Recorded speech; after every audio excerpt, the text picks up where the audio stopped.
నమస్తే, welcome to TV 45 news బులెటిన్ల ముందుగా headlines చూద్దాం. తెలంగాణ భవన్లో బీఆర్ఎస్ నేతల press meet.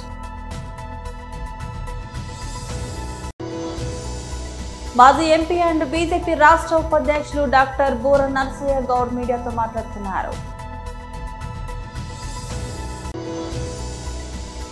Medical కాలేజీలపై London medicine వేసుకోకుండా మాట్లాడుతున్న జగన్ రెడ్డి, వంగలపూడి అనిత మీడియా సమావేశం.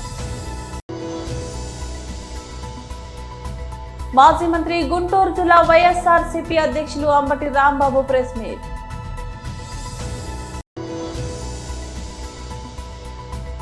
టీమిండియా ఆటగాళ్ల బ్రాంకో టెస్ట్ వీడియో విడుదల చేసిన బీసీసీఐ. తెలంగాణ భవన్లో బీఆర్ఎస్ నేతల ప్రెస్ మీట్. బీఆర్ఎస్ తరపు నుండి హృదయపూర్వకంగా అనేక కష్టాలు, అనేక నష్టాలు, అనేక పోరాటాలు, అనేక ఒత్తిళ్లు, అణచివేతలు, లాఠీచార్జులు, పోలీస్ కేసులు భరించి సైతం న్యాయ పోరాటం చేసి ఈ ప్రభుత్వం గ్రూప్ 1 ఉద్యోగాల నియామకాల్లో చేసినటువంటి ఒక దాష్టికాన్ని ఎత్తి చూపుతూ కోర్టులో గెలిచినటువంటి మొత్తం విద్యార్థులకు, పోరాటం చేసిన విద్యార్థులకు, నిరుద్యోగులకు అందరికీ కూడా హృదయపూర్వకంగా శుభాభినందనలు తెలియజేస్తూ ఉన్నాం. ప్రభుత్వం, ఏ ప్రభుత్వమైనా సరే, ఎవరి ప్రభుత్వమైనా సరే, ఏ రాష్ట్రంలోనైనా, ఏ దేశంలోనైనా ప్రభుత్వం ఇస్ అ మైటీ ఫోర్స్. ఏమైందబ్బా, ఏమైనా అయితే బంద్ చేయరి, ప్రెస్ మీట్ అన్నా కానీ మీరు అక్కడ ముచ్చట పెడితే ఇక్కడ ఏం మాట్లాడాలి చెప్పరి? కరెక్ట్ కాదు అట్లా, ప్లీజ్.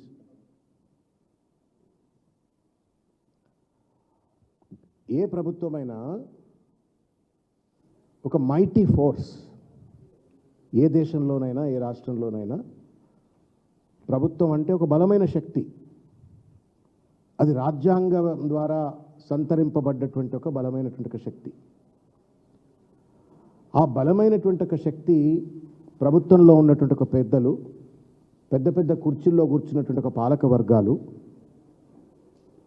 అణగదొక్కబడ్డ వర్గాలకు, ఆ గద్దె మీద కూర్చోబెట్టినటువంటి ఒక ప్రజలకు అండగా ఉండడం కోసం ఆ శక్తిని వాడాలి. That is the constitutional power to protect the people, to protect the constitutional rights of the people. దురదృష్టం ఏంటి అంటే తెలంగాణ రాష్ట్రంలో మాకు అధికారం ఉంది, విచ్చలవిడి అధికారం ఉంది, మేము 5 ఏళ్ల దాకా గుత్తేదారులం అయిపోయినాం తెలంగాణ రాష్ట్రానికి, మమ్మల్ని ఎవరు రీకాల్ సిస్టమ్ లేదు కాబట్టి మేము గద్దెలు అట్లే కొనసాగించవచ్చు, ఏం చేసినా చలామణి అవుతుంది అన్నట్టు ఒక భావనతోటి ఇవాళ అన్ని వర్గాల ప్రజలను కూడా ఇవాళ రేవంత్ రెడ్డి గారి ప్రభుత్వం, ఇవాళ కాంగ్రెస్ ప్రభుత్వం ఇష్టం వచ్చినట్టుగా వ్యవహరిస్తూ ప్రజల యొక్క మౌలికమైనటువంటి ఒక హక్కులను కాలరాస్తూ ఉంది. దానిలో భాగంగా నిరుద్యోగులను అనేక వాగ్దానాలు చేసి అధికారంలోకి వచ్చినారు. జాబ్ క్యాలెండర్ అన్నారు, రకరకాలైనటువంటి ఒక రీతుల్లో మభ్యపెట్టినరు.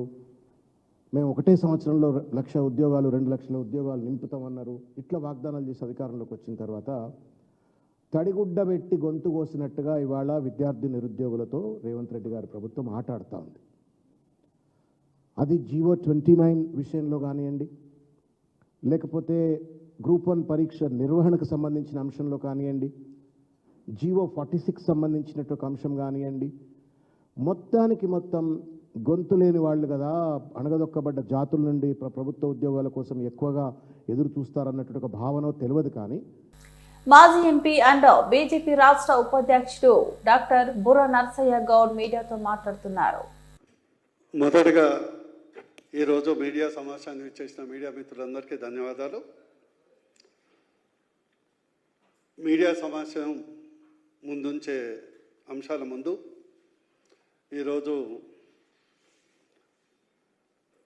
తెలంగాణ రాష్ట్ర బీజేపీ అధ్యక్షుడు కిషన్ రెడ్డి గారు, బండి సంజయ్ గారు, మా సంఘటన మంత్రి, ముఖ్య నాయకులందరి యొక్క నమ్మకంతో భారతీయ జనతా పార్టీ ఉపాధ్యక్షులుగా నియమితులైన తర్వాత మా సోదరుడు, ఇద్దరు సోదరులు, ఒకరు క్రాంతి కిరణ్ గారు ఎస్సీ మోర్చా అధ్యక్షులుగా, మరియు భరత్ ప్రసాద్ గారు ఏదైతే సెక్రటరీగా నియమించబడ్డారో, నాది ఒకటే విజ్ఞప్తి, మీడియా మిత్రులందరూ ఈ యొక్క యువ టీంకు, తెలంగాణ రాష్ట్ర మార్పుకు, తెలంగాణ రాష్ట్రంలో నిజమైనటువంటి విముక్తి వచ్చే వరకు బీజేపీ పార్టీ నాయకులతో, బీజేపీ పార్టీ కార్యకర్తలకు సముచితమైనటువంటి ప్రాధాన్యత ఇవ్వాలని. ఎందుకంటే మీరు 4th pillar of the democracy, తెలంగాణలో డెమోక్రసీ నిలబడాలంటే మీ అందరి సహకారం చేపట్టి, అవసరం చేపట్టి మీకు చేసే విజ్ఞప్తి ఏంటంటే, మీ అందరం సబ్జెక్ట్ ఉన్న నాయకులం, హైప్ ఉన్న నాయకులం కాదు. అందుకొరకు హైప్ క్రియేట్ చేయాల్సింది మీరే అని విజ్ఞప్తి చేయడం జరుగుతుంది. ఇకపోతే ఈరోజు ప్రెస్ మీట్ ప్రధానంగా గ్రూప్ 1 విద్యార్థుల గురించి, నిరుద్యోగుల గురించి. నిజంగా ఎంత దురదృష్టం అంటే తెలంగాణ రాష్ట్రంలో గ్రూప్ 1 ఉద్యోగులంటే భావితరంలో కాబోయే గ్రూప్ ఐఏఎస్ ఐపీఎస్ ఆఫీసర్స్. మీ అందరికీ తెలుసు, సాధారణంగా all India IAS IPS officers అందరూ ఆల్ ఇండియా కోటా ఉంటుంది. గ్రూప్ 1 అధికారులు మాత్రమే తెలంగాణ నుంచి ఫక్తు తెలంగాణ భూమిపుత్రులు ఉంటారు. కాబట్టి వాళ్ళకు మున్ముందు జిల్లాలను కానీ రాష్ట్రాలను కానీ పరిపాలనలో తెలంగాణ బిడ్డలు వచ్చే అవకాశం ఉన్నది. కానీ 14 సంవత్సరాలు 2011 నుంచి తెలంగాణ వచ్చింది, కానీ తెలంగాణ గ్రూప్ 1లో నియామకాలు జరగలేదు. గత ప్రభుత్వం 10 సంవత్సరాలు పాలించింది, కేసీఆర్ గారి ప్రభుత్వం 10 సంవత్సరాలు పాలిస్తే ఒక్క ఎగ్జామ్ మాత్రమే పెట్టి, ఎందుకంటే తెలంగాణ వచ్చింది కూడా నీళ్లు నిధులు నియామకాలు, ఒక్క ఎగ్జామ్ పెట్టి, ఆ ఒక్క ఎగ్జామ్ కూడా పేపర్లు పుట్నాలకు బఠానీలకు అమ్ముకున్నట్లు. మెడికల్ కాలేజీలపై లండన్ మెడిసిన్ వేసుకోకుండా మాట్లాడుతున్న జగన్ రెడ్డి అని వంగలపూడి అనిత మీడియా సమావేశంలో అన్నారు. మా అందరికీ నమస్కారం. ఈరోజు ఈ 15 నెలల ఎన్డీఏ కూటమి పరిపాలనలో మీ అందరికీ తెలుసు, ఈరోజు ప్రజలందరూ కూడా ఒక ప్రశాంతమైన వాతావరణాన్ని గడపడం ఒక ఎత్తు అయితే, ఒక పక్క నుంచి అభివృద్ధి కార్యక్రమాలు, ఒక పక్క నుంచి సంక్షేమ కార్యక్రమాలు, మరోవైపు నుంచి సమాజానికి దిక్సూచి, సమాజానికి జీవనాడి అయినటువంటి విద్య వైద్య విషయంలోని కూడా ప్రత్యేకమైన దృష్టి పెట్టి ఈరోజు ఎన్డీఏ కూటమి, ప్రత్యేకంగా గౌరవ ముఖ్యమంత్రి గారు నారా చంద్రబాబు నాయుడు గారు కేంద్ర సహాయ సహకారములతో, ఈరోజు ఎన్డీఏ కూటమి సహాయ సహకారంతో ఈ గవర్నమెంట్ని ఎంత ముందుకు తీసుకెళ్తున్నారో మనందరికీ అర్థమవుతుంది. లాస్ట్ 5 సంవత్సరాల తాలూకా విధ్వంసాన్ని ఒక పక్క నుంచి మనం అన్నీ కూడా సెటరేట్ చేస్తూనే, ఒక పక్క నుంచి రాష్ట్రానికి ఒక దిశానిర్దేశం ఇవ్వాలి, ఒక ప్రణాళికతో, పక్కా ప్రణాళికతో 2047కి రాష్ట్రాన్ని ఒక నెంబర్ 1 స్థానంలో నిలబెట్టాలనే ఉద్దేశంతో గౌరవ ముఖ్యమంత్రి గారు ఈరోజు పనిచేయడం మనందరికీ కూడా తెలుసు. ప్రత్యేకంగా మళ్ళీ నమ్మే వ్యక్తి, ముఖ్యంగా విద్యా వైద్య విషయంలో ప్రజలకి అందుబాటులో ఉండేటట్టుగా అయితే ఈ రాష్ట్రాన్ని మరింత ముందుకు తీసుకెళ్లగలమని బలంగా నమ్మిన వ్యక్తి గౌరవ ముఖ్యమంత్రి గారు చంద్రబాబు నాయుడు గారు. అయితే ఈ సమయంలో ఈరోజు దానికి ప్రత్యేకమైన స్థానం కల్పించడమే కాకుండా, సుమారుగా మొన్న క్యాబినెట్లో కూడా 1,25,00,000 కుటుంబాలకి 25 లక్షల వరకు కూడా ఎన్టీఆర్ వైద్య సేవ ద్వారా ఈరోజు వాళ్ళందరికీ కూడా వైద్య సహాయం అందించేదానికి నిర్ణయించడం ఒక పరిణామం అయితే, ఈరోజు ప్రత్యేకంగా ప్రతి ఒక్క కూడా మెడికల్ కాలేజీలు, అదేవిధంగా ఆసుపత్రులు ఉన్న చోట వ్యక్తులతో కాలతో జీవన ప్రమాణాలు మెరుగుపడతాయి, వాళ్ళకి సరైన వైద్యం అందించగలం అనే ఉద్దేశంతో ఈరోజు వైద్య కళాశాలని కూడా ఏర్పాటు చేయడం అనేది నిజంగా ఒక శుభ పరిణామం కింద భావించాలి. ఈరోజు పరిస్థితి ఎలా వస్తుందిరా అంటే, బెంగళూరులోని ఫుల్ టైం ఉంటారు, ఆంధ్రప్రదేశ్ రాష్ట్రానికి పార్ట్ టైం వస్తారు, వచ్చినప్పుడు కూడా కొంత బురద తీసుకొచ్చుకుంటాడు, 2 గంటలు వాళ్ళ సొంత మీడియాలో కూర్చొని ఆ బురద జల్లడమే పరమావధిగా పెట్టుకొని బురద జల్లే కార్యక్రమానికి శ్రీకారం చుడతాడు. నేను ఇన్ని మాటలు ఇంత ఇంట్రడక్షన్ ఇచ్చానంటేనే మీకు అర్థమై ఉంటుంది నేను ఎవరి గురించి మాట్లాడుతున్నానో. ఆయనే ఈరోజే మా వాళ్ళు అన్నారు, ఈ లండన్ మందులు మానేసి మెడికల్ కాలేజీల గురించి మాట్లాడుతున్నాడండి అని. అంటే అతనే మీ అందరికీ తెలుసు పులివెందుల ఎమ్మెల్యే గారు జగన్మోహన్ రెడ్డి గారు. అయితే జగన్మోహన్ రెడ్డి గారు దేని గురించి మాట్లాడినా కాసేపు ప్రజలందరూ కూడా ఆలోచించుకునేవారే, కానీ ఈరోజు మెడికల్ కాలేజీల గురించి, ముఖ్యంగా పీపీపీ విధానంలో ఈరోజు గవర్నమెంట్ తీసుకున్న ఇనిషియేషన్స్ గురించి ప్రజల్ని తప్పుదోవ పట్టించే విధంగా, ప్రజల్ని భయభ్రాంతులు గురి చేసే విధంగా, ప్రజల్లో ఒక కన్ఫ్యూజన్ క్రియేట్ చేసే విధంగా అతని తాలూకా ప్రయత్నం చూస్తుంటే అది ప్రయత్నం మాత్రమే. ఎందుకంటే ప్రజలు కూడా చాలా క్లారిటీగా ఉన్నారు, ప్రజలు కూడా చాలా క్లియర్గా ఉన్నారు. ఎన్డీఏ పార్టీ పట్ల, ఎన్డీఏ కూటమి పట్ల నిబద్ధతతో పనిచేస్తున్నామన్న నమ్మకం ప్రజల్లో ఉంది. సో నేను ఈరోజు కూడా రావడానికి గల ప్రధానమైన కారణం ఏంటంటే, మొన్న మీటింగ్లో చూశాను ఒకసారి. ఓవరాల్గా చూస్తూ ఉంటే అతను ఏం మాట్లాడుతున్నాడంటే, అతగాడి హయాంలో సుమారుగా 17 మెడికల్ కాలేజీలు వచ్చేసినాయి. ఈ 17 మెడికల్ కాలేజీలు ఆ దారంటే వెళ్తుంటే సైడ్కి తిరిగి చూస్తే అక్కడ మెడికల్ కాలేజ్ కనిపిస్తే ఆహా అని చిన్న గ్యాప్ ఇచ్చి ప్రజలందరూ కూడా ఆశ్చర్యపోతున్నారట. మాజీ మంత్రి గుంటూరు జిల్లా వైఎస్ఆర్సీపీ అధ్యక్షులు అంబటి రాంబాబు ప్రెస్ మీట్ నిర్వహించారు. ఏమీ చేయలేదు. ఈ విధంగా ప్రజలని మోసం చేసేటటువంటి కార్యక్రమాలు చాలా పెద్ద ఎత్తున చేశారు.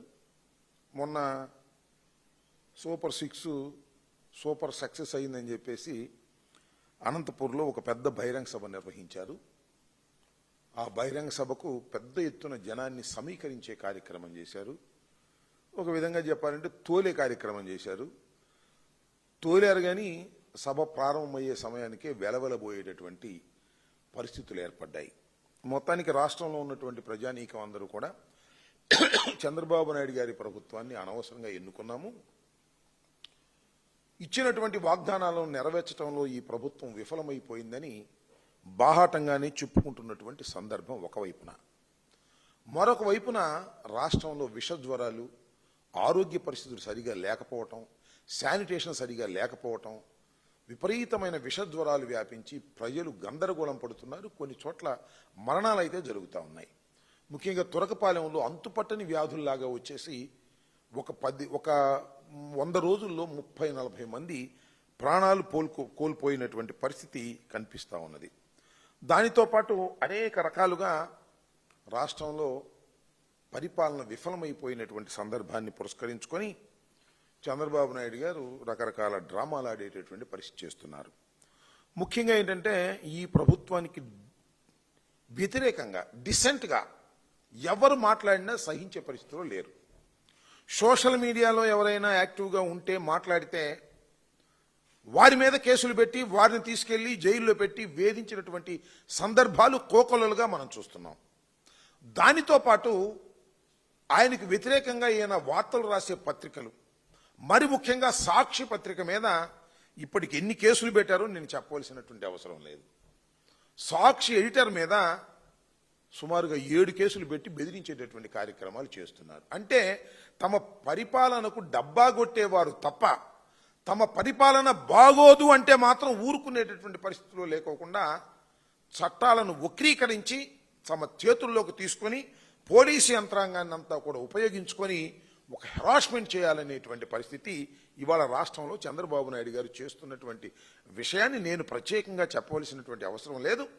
ఏ మాత్రం గమనించినా కూడా సామాన్య ప్రజానీకానికి కూడా అర్థమైపోయే రీతిలో ఇవాళ చంద్రబాబు నాయుడు గారు పరిపాలన జరుగుతూ ఉన్నది. కేవలం పూర్తిగా పరిపాలన విఫలమైపోయి ఇంకా దాన్ని డైవర్ట్ చేసేటటువంటి కార్యక్రమాలు చాలా సందర్భాల్లో చేస్తున్నారు.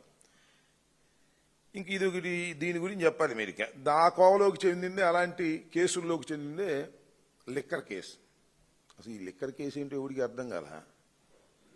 అబద్ధాల పునాదుల మీద ప్రారంభించాడు చంద్రబాబు నాయుడు గారు. భారత క్రికెట్ జట్టులో ఫిట్నెస్ ప్రమాణాలను మరో స్థాయికి తీసుకెళ్లేందుకు భారత క్రికెట్ నియంత్రణ మండలి బీసీసీఐ సిద్ధమైంది. ఇప్పటికే ఉన్న యోయో టెస్ట్ కు అదనంగా బ్రాంకో టెస్ట్ అనే కొత్త విధానాన్ని తెరపైకి తెచ్చింది. టీమిండియా ఆటగాళ్లు ఆసియా కప్ 2025కు సన్నద్ధమవుతున్న నేపథ్యంలో బ్రాంకో టెస్ట్ వీడియోను బీసీసీఐ విడుదల చేయడంతో ఈ విషయం వెల్లడైంది. ఇకపై భారత్ ఆటగాళ్ల ఫిట్నెస్ ను అంచనా వేయడంలో ఇది కీలక పాత్ర పోషించనుంది.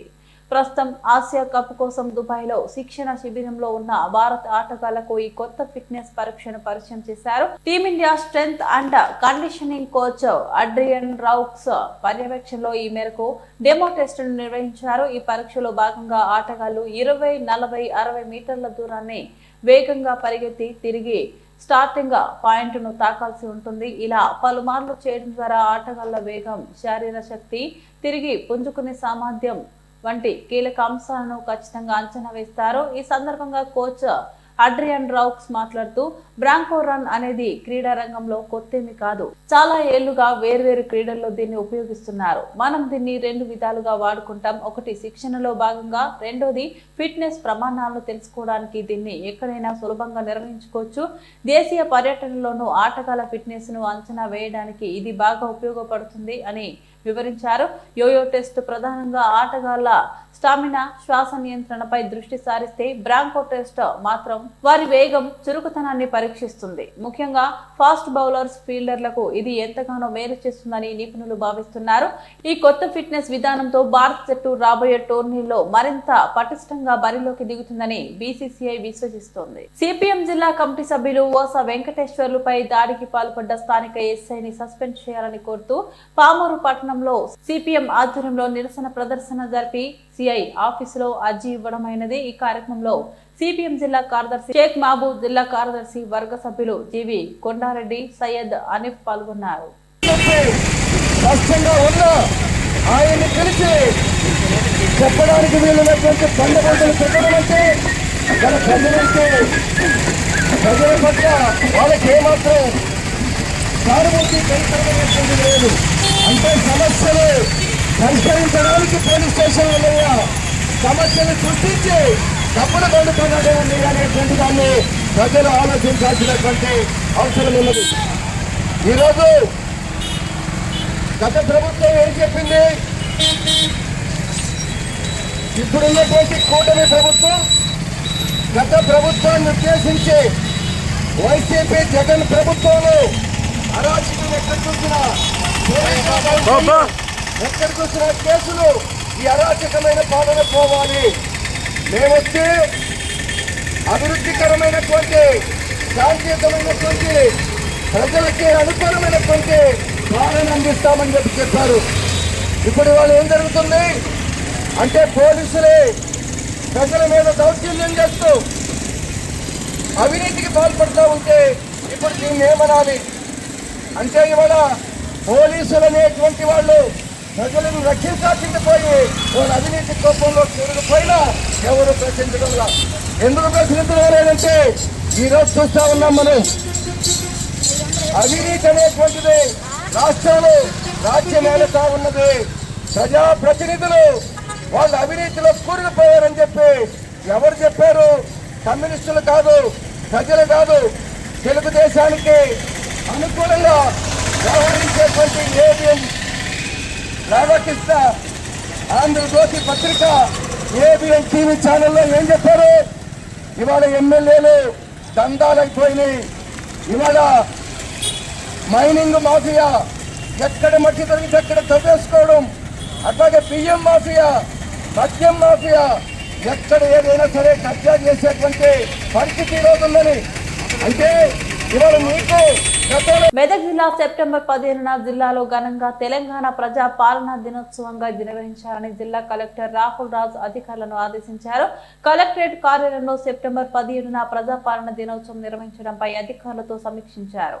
ఈ సందర్భంగా కలెక్టర్ మాట్లాడుతూ ప్రజాపాలన దినోత్సవాన్ని ఘనంగా నిర్వహించేందుకు రాష్ట్ర ప్రభుత్వం ఆదేశాలు జారీ చేసిందని, దానికి అనుగుణంగా ఏర్పాట్లు చేయాలన్నారు. ముఖ్య అతిథితో జాతీయ పతాకాన్ని ఆవిష్కరిస్తారని తెలిపారు. శాఖల వారీగా చేపట్టవలసిన పనులపై దిశానిర్దేశం చేశారు. ఈ కార్యక్రమంలో అదనపు కలెక్టర్ నగేష్, డిఆర్ఓ భుజంగరావు తదితరులు పాల్గొన్నారు. వాళ్ళు గార్డ్ ఆఫ్ ఆనర్ తీసుకొని ఇక్కడ వాళ్ళు నేషనల్ ఫ్లాగ్ అన్ఫ్లోరింగ్ చేయడం జరిగింది. సో తర్వాత మనము 10 minutes అది ప్రోగ్రామ్ అయిపోయాక స్పీచ్, సో ఆ చీఫ్ గెస్ట్ స్పీచ్ ఒకటి మనం చేయడం జరిగింది. సో తర్వాత హైటీ ఉంటుంది. తర్వాత మనకి నార్మల్గా డే కంటిన్యూ అయిపోతుంది. సో మనకి మోస్ట్లీ ఆ రోజు హాలిడే ఉండదు. డిపార్ట్మెంట్ మళ్ళీ డైవర్స్ R and B department, flower horticulture department, uninterrupted power supply electricity department యాంకర్కి ఏమైనా ప్రోగ్రామ్స్ చేయమని ఒకరు గవర్నమెంట్ మనకి ఇస్తే సో అవి కూడా మనం ఇంక్లూడ్ చేస్తాం. సో డైలో టోటల్ అంతా క్లీనింగ్ అంతా కూడా మున్సిపల్ కమిషనర్ సో ఒక అంబులెన్స్ రెడీగా పెట్టుకోవడం, మళ్ళీ ఎడ్యుకేట్ రెడీగా పెట్టుకోవడం, బిఎల్హెచ్ ప్రిపరేషన్ ఆఫ్ స్పీచెస్ సిపి ఉంటుంది. లాగా చేయడం జరుగుతుంది. 10 o'clock మన దగ్గర ఉంటుంది. సో 9 కల్లా వేరే దగ్గర అంతా గ్రామ పంచాయత్స్, మున్సిపాలిటీస్, సో ఆ మండల ఆఫీసెస్ అన్నింటిలో కూడా కంప్లీట్ చేసుకోవాలి. 10కి ఇక్కడ మన దగ్గర ఉంటుంది. సో ఆ టైం అంటే టైం కరెక్ట్గా అన్ని సబార్డినేట్ ఆఫీసర్స్ కూడా పాటించే విధంగా మీరు ఎన్షూర్ చేసుకోవాలి. అరేంజ్మెంట్స్ డిపార్ట్మెంట్ వారిగా ఎవరెవరు ఏమేమి చేయాలనే దాని మీద మనం ఈ మీటింగ్ని ఏర్పాటు చేసుకుని డిస్కస్ చేయడానికి ఈరోజు ఏర్పాటు చేస్తున్నాం. దీంట్లో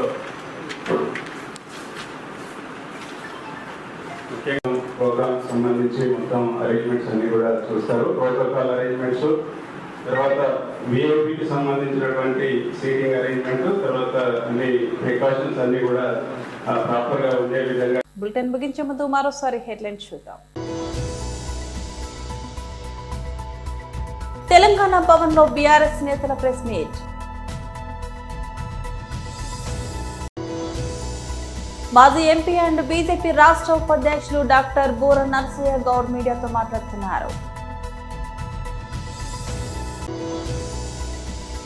మెడికల్ కాలేజీలపై లండన్ మెడిసిన్ వేసుకోకుండా మాట్లాడుతున్న జగన్ రెడ్డి, వంగలపూడి అనిత మీడియా సమావేశం.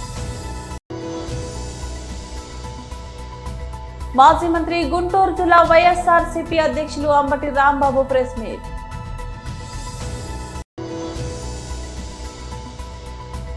టీమిండియా ఆటగాళ్ల బ్రాంకో టెస్ట్ వీడియో విడుదల చేసిన బీసీసీఐ.